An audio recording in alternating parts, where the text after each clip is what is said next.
في الخبر الرياضي تتابعون هذا المساء حصريا على القناة الثانية ابتداء من الساعة 8 مساء اللقاء الذي سيجمع على أرضية مركب محمد الخامس الرجاء البيضاوي بجيماريش البرتغالي تكريما للمدرب الأرجنتيني أوسكار فيلوني. ورقة تقديمية عن هذا اللقاء معك سارة إيجابي.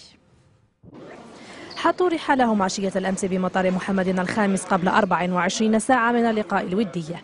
فيتوريا جيمارايتش حضر بطاقمه كاملا من أجل ملاقاة الرجاء البيضاوي مساء اليوم.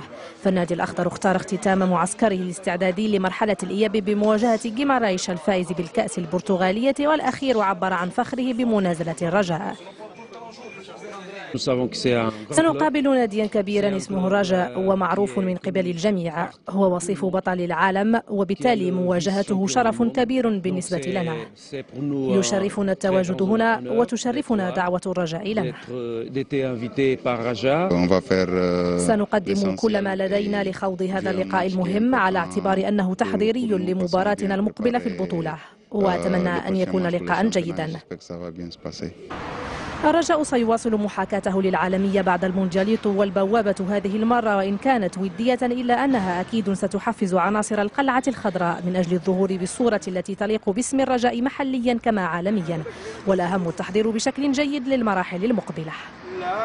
تعرفوا أن الفريق البرتغالي ما يكونش فريق سهل، يعني احنا موجودين إن شاء الله باش ندوزوا هذه المقابلة في المستوى ونفرحوا الجمهور تاعنا. الرجاء سيقابل خصمه البرتغالي بدون أبرز لاعبيه المشاركين في الشان رفقة المنتخب، لكنه سيظهر بأسماء أخرى وازنة من طينة البلدوزر المصرية، فاللقاء مهم، وإلى جانبه الاستعدادي والتحضيري يضاف الجانب الإنساني في صورة عرفان واعتراف بقيمة رجل قدم الكثير للرجاء اسمه أوسكار فيلوني.